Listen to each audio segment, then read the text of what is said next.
Rev up your engines!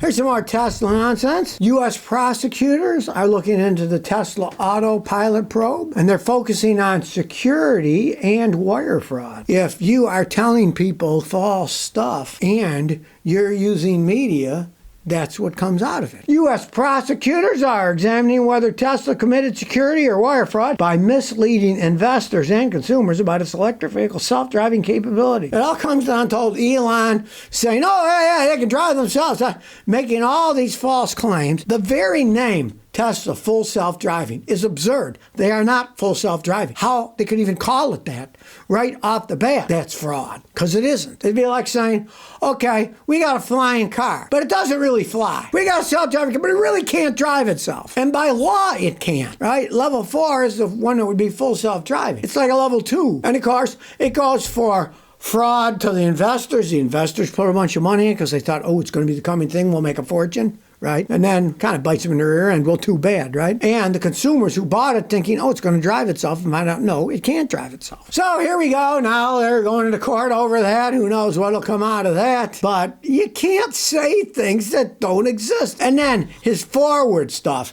Of course, you can always get away with lying in the future. If you look at any kind of investment, it always says, these are forward statements that may or may not come true, blah, blah, and the fine print at the bottom, right? I mean, that we expect. Like him saying, I'm going to have 1 million Teslas self-driving themselves by 2020, and now 4 years later, there's not a single one that's driving itself, making people money, and saying he was going to have 100,000 semis on the road by last year, and there's 80 of them, they're all breaking down. That's forward-facing stuff. That you can get away with, but calling something full self-driving and giving all these statements about it, hey, it's fraud if you ask me. Well, another electric charging company for charging electric cars has gone down the tubes. A company called Freewire just closed its headquarters and laid off just about everybody. Not the CEO, of course. He's still there, right? Now, these guys had a really wonker idea. Just like electric cars. It sounded great in the first place. Okay, they'll put these chargers where there isn't a big electrical infrastructure, and they'll have batteries inside. Then they can charge the cars fast, and then the battery is trickle charged back up inside the machine to charge the next car, right? Now, the reason they want to do this is because it's cheaper to build this. Instead of having to have a giant DC infrastructure for charging them, they have a battery system that's charged at a lower charge, right? Oh, great. You can charge the cars up fast with the way this battery is set up in a transformer. But we don't need these giant power lines coming in because they're being charged with the trickle charger, right? Well, numero uno, it sounds great. Oh, great. But of course, I'm a mechanic and I look like what could possibly go wrong? Well, guess what? That thing is a battery, right? It charges your car's battery. Cars' batteries are huge, right? And these things aren't that huge. So then they got to recharge the trickle charger. That's going to take many, many hours, right? So they'd be good for one car, right? You're not going to be able to do a whole bunch of cars. Sorry, that battery's out of charge, and it's a trickle charge, so it's going to take, 15 hours to charge it up for the next car. Well, guess what? The company's gone bankrupt. What a shocker. Yet another car charging company going out of business or slowing down their production when they said they're going to make hundreds of thousands of these. They've hardly made any, and a bunch of these companies have already gone bankrupt. Now, this announcement came just days after Elon Musk said he was laying off all of his supercharger network people, right? They keep talking about we gotta build more charging stations, blah, blah, blah. But like I always say, follow the money. And the money sees it's not economically viable to build these things and then run them and make a profit. And this thing, just what a stupid idea. Oh yeah, great. If you're in the middle of nowhere and they only have little bitty power lines, sure, put one there. It'll be able to charge one guy's car. But we're talking about building an infrastructure for electric cars. A joke, another failed joke. And here we go again with electric cars. Fantasy meets reality, and reality says your idea is stupid, your company's stupid, and now it's shut down. United States electrical power and natural gas prices plummet to below zero.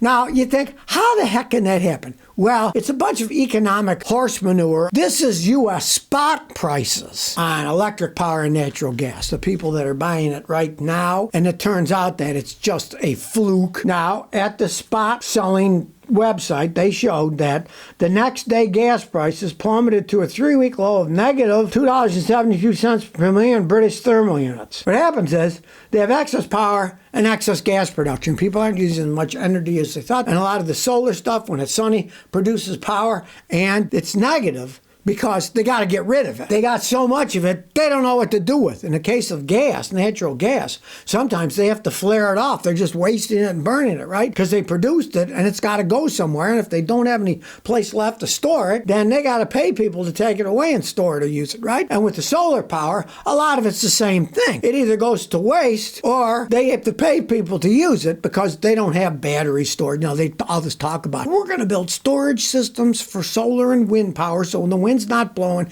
and the sun's not shining, we can use them for electricity. Well, there's hardly any of that storage in the United States yet, right? So now, as usual, they put the cart before the horse, and now they have power, but they can't use it because they don't have anywhere to store it. Now, the natural gas thing is just a complete anomaly that they just produce too much, and that won't last very long. The electric thing is more of a long-term thing because when it's sunny or windy, they produce too much power, and then when it isn't, they don't have any, and since they can't store the stupid stuff, electricity is just flowing out of these machines, right? You get electricity from the wind, electricity from the solar panels, but it comes out. And if you don't use it, you got to store it. If you can't store it, get people to take it off your hands, right? Now, like I say, this is spot prices. This is a capitalistic, strange thing. You know, they're not producing this stuff and then paying people to do it in the long run. This is the day-to-day spot prices. So don't go to think, oh, well, gasoline is negative price now. They'll pay me to take the gas. No, that's not going to happen, baby. This is just the spot prices of people buying large volumes of this stuff. And it's because there's either too much gas being produced at the moment, which they can shut down relatively quickly, or windmills and electric power from solar panels, they got to get better storage systems for it. Tyler Dennis, who says, Scotty, I got a 2013 Toyota Tundra that's making a scraping noise when I turn left. Only when I turn left and only at certain speeds, 10 to 25. What could it be? Generally, if you have a scraping noise, you're going to see scrape marks. You're going to see bare metal somewhere. Now, it can be all kinds of things, tie rods, ball joints, whatever. But from what you're telling me, it's the brake rotor. Because as they wear, the brake pads wear parts of the rotors off as you brake. And because of the design, a lot of times the outside edge of the rotor gets a ridge. And when you turn hard, if the brake pads hit that ridge, you'll hear a scraping sound. And you'll see, all you got to do is grab your rotor, take the wheel off, grab the rotor. And if you hold it and put your fingers on it, and then you get to the edge and you feel there's a ridge and you see a ridge, get new rotors and new brake pads and the noise will go away. That's the most common thing. Anything metal, though, can rub. You want to check everything, but normally it's the brake pads rubbing on the rotors on that ridge. Techno Fun says, could you please let us know how to maintain a new car properly by ourselves? Sure. Just get a copy of my book, Everyone's Guide to Buying a Used Car and Car Maintenance. It tells you everything, right? Now, you can buy the book on Amazon, or you can get it electronically on Amazon, which is cheaper. It's kind of interesting because I printed out like, 25,000 copies and I sold them all. And then if you want to print up more, it costs a lot of money to print up a bunch of books, right? But Amazon has it cool that they print them in Tennessee at one of their places. So you order it, they have a machine that prints it up instantly. Much better idea, modern technology, right? So you can get it that way if you want, and then they'll mail it to you. Chase Freeman says, Scotty, is the Nissan Titan the best option for a full-size truck under 35 grand? Unfortunately, Tundras are out of my price range. Okay, the Nissan Titans are good pickup trucks, right? Problem is, they're going to stop making them. They never sold enough of them.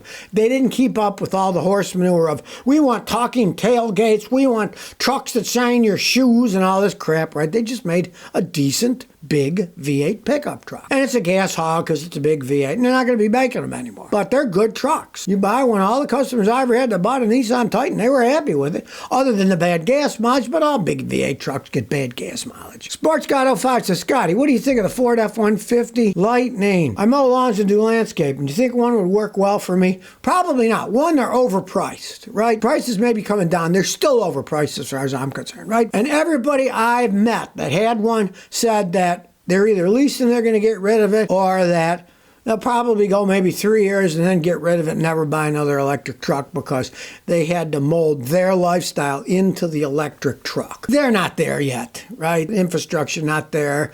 The F-150 Lightnings were a big mistake as far as I'm concerned. Instead of designing an electric truck from scratch, they took the F-150 that Ford makes a lot of money on, like 90-something% of their profit. They just took it and electrified it, and it was a big mistake, and Ford's finding that out too, and it's biting them in the rear end. I would not get one. So you're talking about lawn work and stuff, man, you're going to have to mow 1 million lawns to pay for that thing, right? And if you're pulling heavy loads, it doesn't go that far when you're pulling the heavy load.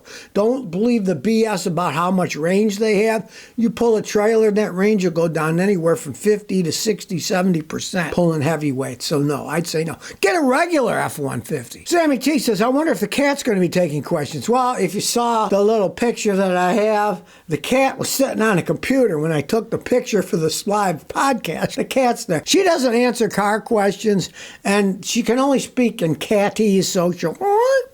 She won't be able to tell you much about cars. She doesn't particularly like riding in cars. She does go, and she whines for the first couple hours, but then she calms down. But she doesn't do car questions.